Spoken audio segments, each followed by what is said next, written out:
I didn't have much hope when I first walked in.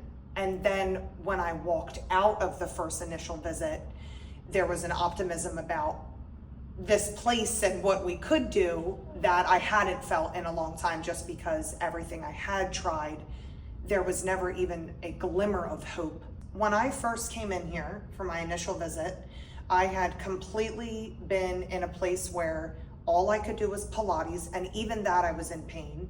I hadn't been able to lift weights the way I always had for months. I still had pain in my day-to-day life, sleeping, walking, sitting. When I first had deadlift assigned to me, I was petrified, because in my mind and what everyone else at these other clinics or wherever I was had told me, stay away from deadlifts, they will make you worse. And then I came in here and went home with my homework with deadlifts. And I'll never forget the first time I had it as an assignment. That was probably the most pain-free I had been at all since we started. The physical pain was debilitating. It took over my day-to-day life.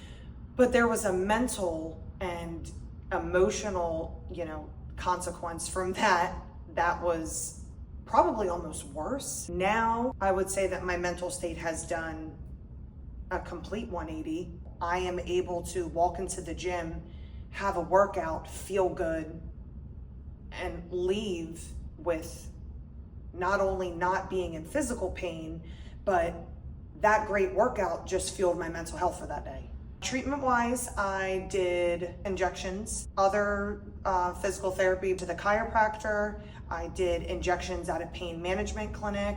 First doctor told me I needed spine surgery, and then said, actually, you're a bit too young for that, so start with the nerve block.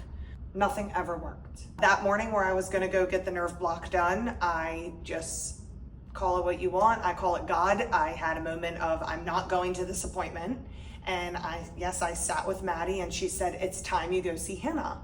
And we just looked at each other and I said, it's time I go see Hannah. My other physical therapy that I did in the past, I felt like I was there to check off boxes. I was physically doing movements with another person's guidance. But I think that there's so much more than just do this, do that. The knowledge and what I have learned from what it is I'm doing in my movements here, I didn't receive that in previous physical therapy visits. Yeah, there was no progression. I did the same things every visit. I walked in for the initial visit. I didn't have much hope. I left the initial visit without even starting treatment and leaving with optimism that I didn't have to live like this. That is all because of the interaction